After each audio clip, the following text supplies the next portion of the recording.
Jaya Radha Madhava Punya Vihari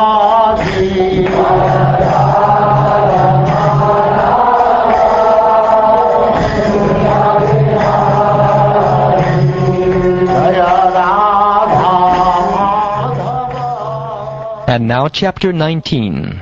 Lord Vamanadeva begs charity from Bali Maharaj.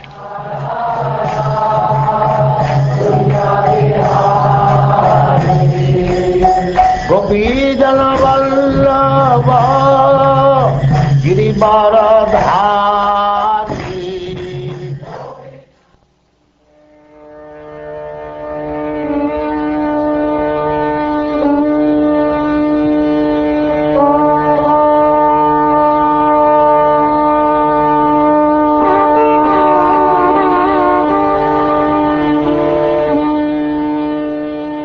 Shukdev Goswami continued.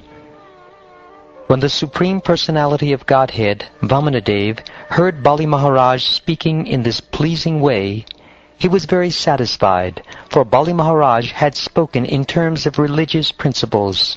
Thus the Lord began to praise him. The Supreme Personality of Godhead said, O King, you are indeed exalted because your present advisers are the Brahmins who are descendants of Bhrigu, and because your instructor for your future life is your grandfather, the peaceful and venerable Prahlad Maharaj. Your statements are very true, and they completely agree with religious etiquette. They are in keeping with the behavior of your family, and they enhance your reputation. I know that even until now, no one taking birth in your family has been poor-minded or miserly. No one has refused to give charity to Brahmins, nor after promising to give charity has anyone failed to fulfill his promise. O King Bali, never in your dynasty has the low-minded king been born, who, upon being requested, has refused charity to Brahmins in holy places, or a fight to Kshatriyas on a battlefield. And your dynasty is even more glorious due to the presence of Prahlad Maharaj, who is like the beautiful moon in the sky. It was in your dynasty that Hiranyaksha was born. Carrying only his own club, he wandered the globe alone, without assistance, to conquer all directions, and no hero he met could rival him. When delivering the earth from the Garbhodak sea, Lord Vishnu, in his incarnation as a boar, killed Hiranyaksha, who had appeared before him. The fight was severe, and the Lord killed Hiranyaksha with great difficulty. Later, as the Lord thought about the uncommon prowess of Hiranyaksha, he felt himself victorious indeed. When Hiranyakashipu heard the news of his brothers being killed, with great anger he went to the residence of Vishnu, the killer of his brother, wanting to kill Lord Vishnu. Seeing Hiranyakashipu coming forward, bearing a trident in his hand like personified death, Lord Vishnu, the best of all mystics and the knower of the progress of time, thought as follows: Wheresoever I go, Hiranyakashipu will follow me, as death follows all living entities. Therefore, it is better for me to enter the core of his heart, for then, because of his power to see only externally, he will not see me. O King of the Demons, after Lord Vishnu made this decision, he entered the body of his enemy Hiranyakashipu, who was running after him with great force. In a subtle body inconceivable to Hiranyakashipu, Lord Vishnu, who was in great anxiety, entered Hiranyakashipu's nostril along with his breath. Upon seeing that the residence of Lord Vishnu was vacant, Hiranyakashipu began searching for Lord Vishnu everywhere. Angry at not seeing him, Hiranyakashipu screamed loudly and searched the entire universe, including the surface of the earth, the higher planetary systems, all directions, and all the caves and oceans. But Hiranyakashipu, the greatest hero, did not see Vishnu anywhere. Unable to see him, Hiranyakashipu said, "I have searched the entire universe, but I could not find Vishnu, who has killed my brother. Therefore, he must certainly have gone to that place from which no one returns. In other words, he must now be dead." Hiranyakashipu's anger against Lord Vishnu persisted until his death. Other people in the bodily concept of life maintain anger only because of false ego and the great influence of ignorance.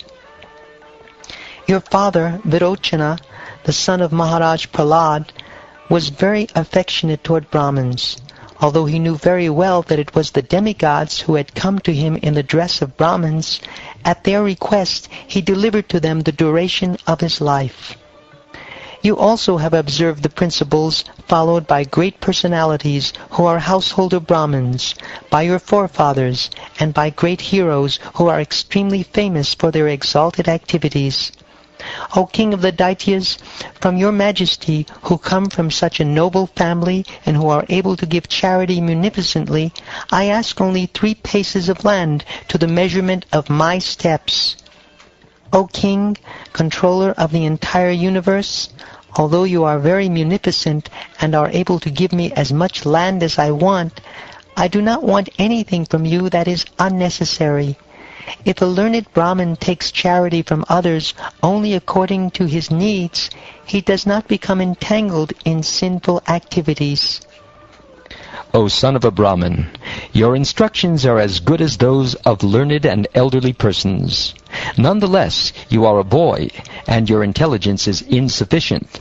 Thus you are not very prudent in regard to your self-interest. I am able to give you an entire island because I am the proprietor of the 3 divisions of the universe. You have come to take something from me and have pleased me by your sweet words, but you are asking only 3 paces of land. Therefore you are not very intelligent. O small boy, one who approaches me to beg something should not have to ask anything more anywhere. Therefore, if you wish, you may ask for me as much land as will suffice to maintain you according to your needs.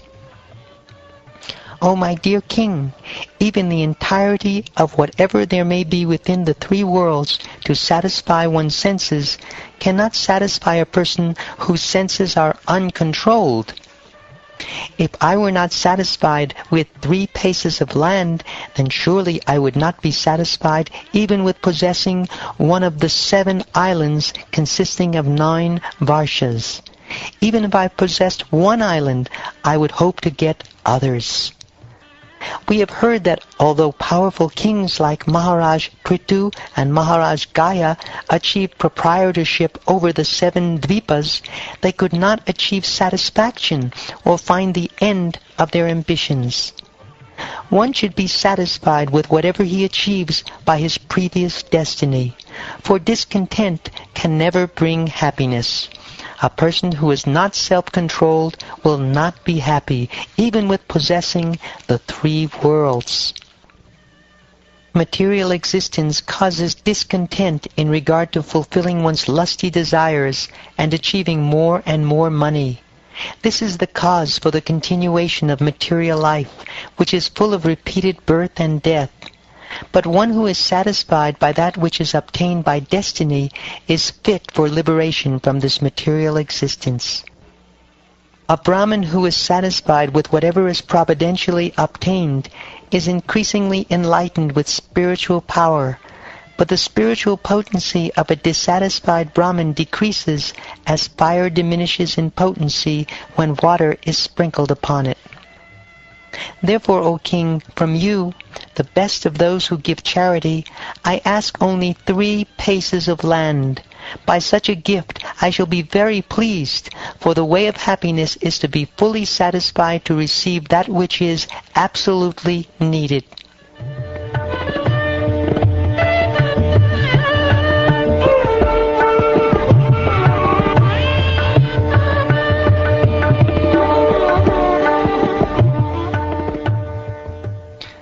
When the Supreme Personality of Godhead had thus spoken to Bali Maharaj, Bali smiled and told him, "All right, take whatever you like." To confirm his promise to give Vamanadeva the desired land, he then took up his water pot. Understanding Lord Vishnu's purpose, Shukracharya, the best of the learned, immediately spoke as follows to his disciple, who was about to offer everything to Lord Vamanadeva. Shukracharya said, O son of Virochana, this brahmachari in the form of a dwarf is directly the imperishable Supreme Personality of Godhead, Vishnu. Accepting Kashyapa Muni as his father and Aditi as his mother, he has now appeared in order to fulfill the interests of the demigods. You do not know what a dangerous position you have accepted by promising to give him land. I do not think that this promise is good for you. It will bring great harm to the demons. This person, falsely appearing as a brahmachari, is actually the Supreme Personality of Godhead, Hari, who has come in this form to take away all your land, wealth, beauty, power, fame, and education. After taking everything from you, he will deliver it to Indra, your enemy. You have promised to give him 3 steps of land in charity, but when you give it, he will occupy the 3 worlds. You are a rascal. You do not know what a great mistake you have made. After giving everything to Lord Vishnu, you will have no means of livelihood. How then shall you live? Vamanadeva will first occupy the 3 worlds with 1 step. Then he will take his 2nd step and occupy everything in outer space. And then he will expand his universal body and occupy everything. Where will you offer him the 3rd step? You will certainly be unable to fulfill your promise, and I think that because of this inability, your eternal residence will be in hell. Learned scholars do not praise that charity which endangers one's own livelihood. Charity, sacrifice, austerity, and fruitive activities are possible for one who is competent to earn his livelihood properly. They are not possible for one who cannot maintain himself. Therefore, one who is in full knowledge should divide his accumulated wealth in 5 parts: for religion, for reputation, for opulence, for sense gratification, and for the maintenance of his family members. Such a person is happy in this world and in the next. One might argue that since you have already promised, how can you refuse? O best of the demons, just take from me the evidence of the Bhavricha Shruti, which says that a promise is truthful preceded by the word Om, and untruthful if not. The Vedas enjoin that the factual result of the tree of the body is the good fruits and flowers derived from it. But if the bodily tree does not exist, there is no possibility of factual fruits and flowers. Even if the body is based on untruth, there cannot be factual fruits and flowers without the help of the bodily tree. When a tree is uprooted, it immediately falls down and begins to dry up. Similarly, if one doesn't take care of the body, which is supposed to be untruth, in other words, if the untruth is uprooted, the body undoubtedly becomes dry. The utterance of the word Om signifies separation from one's monetary assets. In other words, by uttering this word, one becomes free from attachment to money, because his money is taken away from him.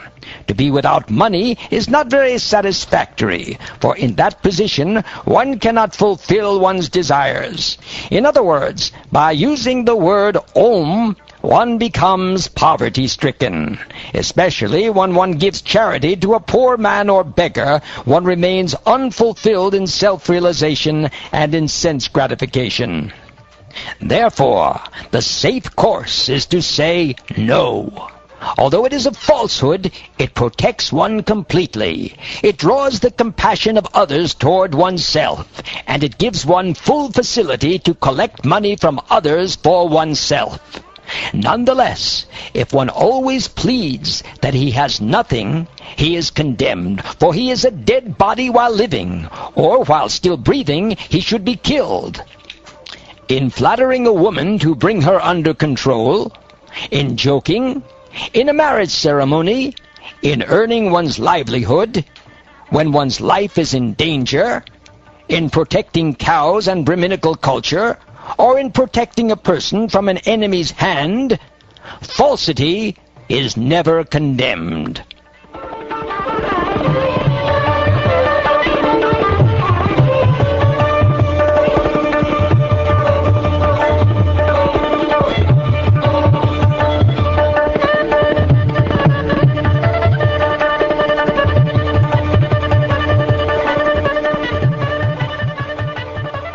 Thus ends the 19th chapter of the 8th canto of the Srimad Bhagavatam, entitled Lord Vamanadeva Begs Charity from Bali Maharaj.